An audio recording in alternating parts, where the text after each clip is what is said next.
In this video, I will show you how to test the seals on your jars. The selection you see before you, some of them have been pressure canned and some have been water bath canned. And you will also see that I have a couple right here and here that have these basically forever reusable harvest guard lids. Tatler also makes them as well. So the test I'm going to show you, a couple of the tests anyway, will not work on these reusable lids, but I wanted to bring out a couple of those here to show you. So this particular one, this is chicken stock, and it has been pressure canned. You can see it has the Harvest Guard reusable lid. And this one over here, this is apple pie filling, and this has been water bath canned. And again, it has the Harvest Guard reusable lid. So I just wanted to bring these two over here to show you that these reusable lids you can use whether you're pressure canning or water bath canning. Okay, so the rest here that I'm going to show you, some of them have been water bath canned and some have been pressure canned. So here we have pear jelly, banana peppers, apple jelly, pear sauce, applesauce, and these have all been water bath canned right here. Then we have cowboy candy or pickled jalapenos, again water bath canned, regular salsa, water bath canned, pickled okra has been water bath canned. I have a video on this, and I also have a video on applesauce and apple jelly on how to make it. Tomatoes, they have been water bath canned, and I have a video on this. This is salsa verde. I have made this with green tomatoes and tomatillos, both in here. Butternut squash, this has been pressure canned. The salsa verde has been water bath canned. Chicken, pressure canned. And the green beans, they have been pressure canned. I also have a video on this. These two are potatoes, and they have both been pressure canned as well. These are peeled, these are unpeeled, and I have a video on how to pressure can potatoes. And no matter if you are water bath canning or pressure canning, when you go to take your jars out of the canner, you do not want to tilt them. Sometimes people will tilt them because there will be some water on top of the lids, from the actual canning process, so they want to tilt them to get the water off the top. That water will evaporate. But the reason you do not want to tilt them is because they are not sealed as of yet, okay? Once you take them out of the canner, they are not yet sealed.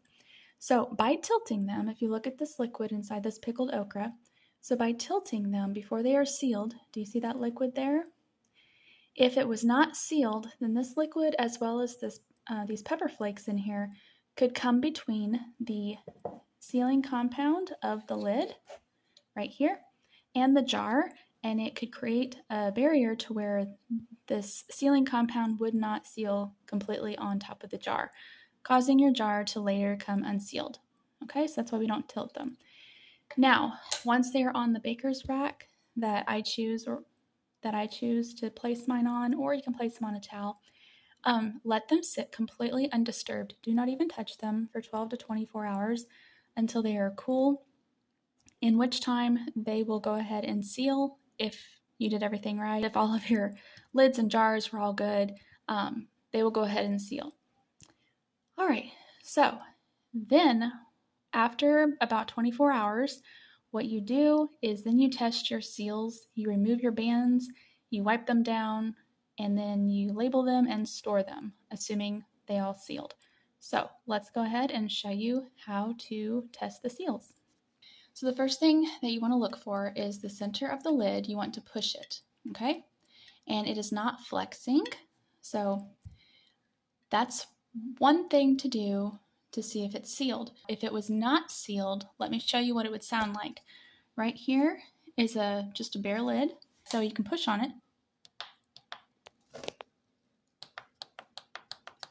Okay, so if this lid was on here and it was not sealed, it would sound like this. But instead, there's no flex. Here is a jar with some banana taffy in it, and it is just a jar. It's not been canned or anything, so you can see that it flexes. Okay, so that's one thing. Now, after I go through all my jars and I push on them, the second thing I do is I take just my fingertips and I lift just the lid of the jar. I do not touch any of the glass. I just lift it by the lid and give it a couple shakes. And if the lid stays on, it is sealed. Those two things are what I do 100% of the time. They're my go-to, my foolproof. That's what I've done for about 20 years of canning. That's just what I've done. Now, a couple other things that you can do and to look for. They say that the lid of your jar, or when it is sealed, that the center right here will be slightly concave, meaning downward a little bit. Sometimes you can see it, sometimes you can't, sometimes you can feel it, sometimes you can't. But to let you know kind of what that would look like, obviously this lid is not sealed. If you look, you can see the center button of the lid is raised up, and you can see like a shadow, right, from the light reflecting. So obviously this one's not sealed. Well, we know that these are. So like on this one, you can see it's not showing any center shadow. Okay. Another thing you can do, you can take the back of a spoon and hit the center of each jar, of each lid. And if it has like a higher musical ringing tone, that's another sign that it is sealed. However, that is not my only thing that I do. That is not my firm belief. I do feel, my instincts tell me that there could be times where that could give a false positive or a false negative. So I only do the spoon test when I go to actually use the food, okay? But this is what it sounds like. So I already know that all of these are sealed. So this is what it sounds like.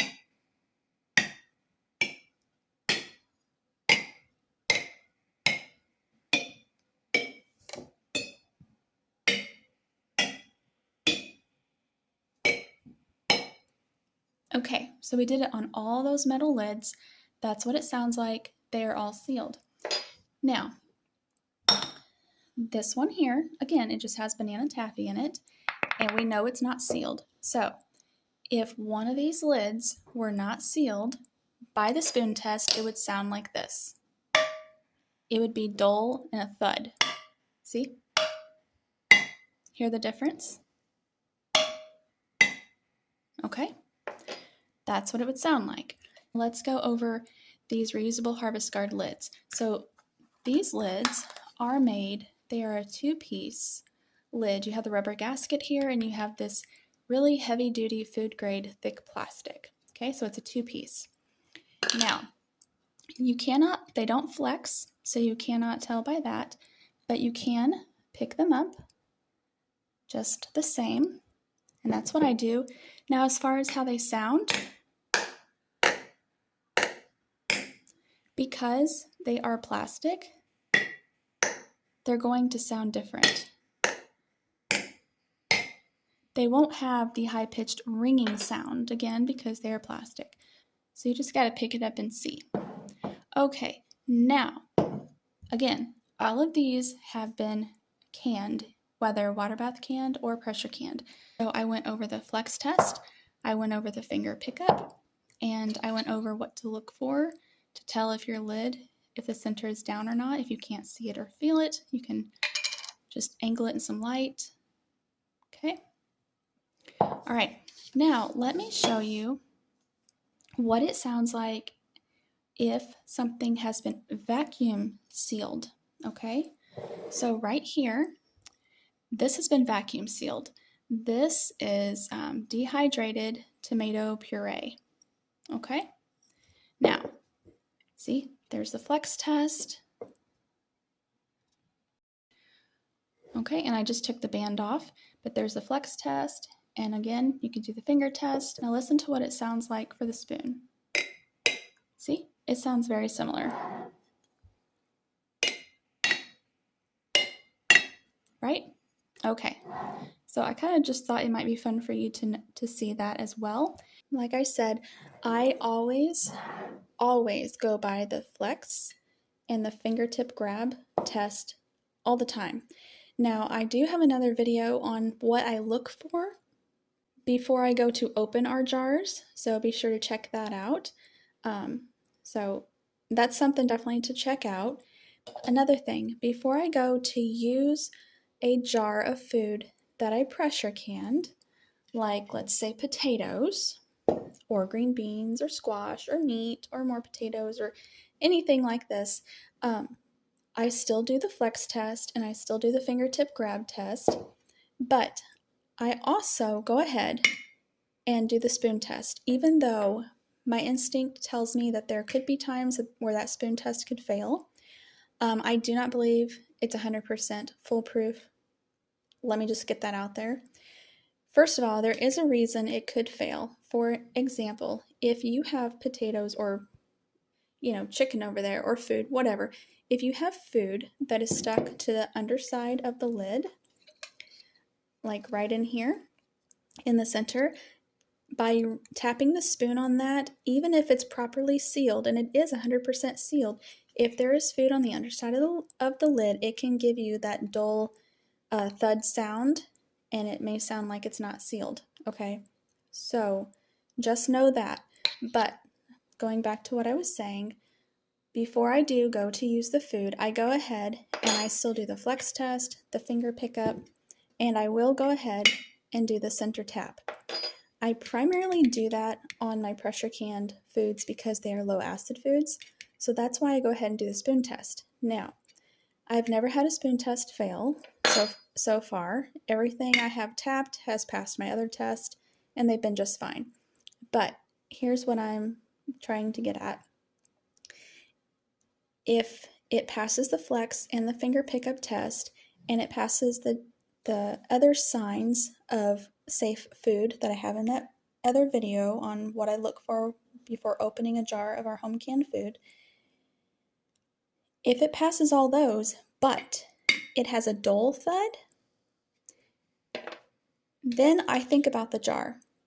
So if in that jar I know that I've followed the approved, safe, recommended way to can, if I know that I did that, and I know I did it properly, and I know that it was quality food that I packed, and it still failed the spoon test, what I do is I go ahead and we consume that jar. But because it's a low acid food, I go ahead and I boil it for 10 minutes. Because if by chance there was botulism in here and it was releasing its spores, when it is being boiled for a minimum of 10 minutes, it will kill the spores, okay? And then the food will be safe to consume. So if any of my low acid foods ever fail the spoon test, but they pass all the other tests, and I know I canned them properly and they were high quality foods when I started, then I will go ahead and I will just boil them in order to kill any possible botulism spores that would be in there. So that is how we test the seals in our home canned foods. Thank you for watching.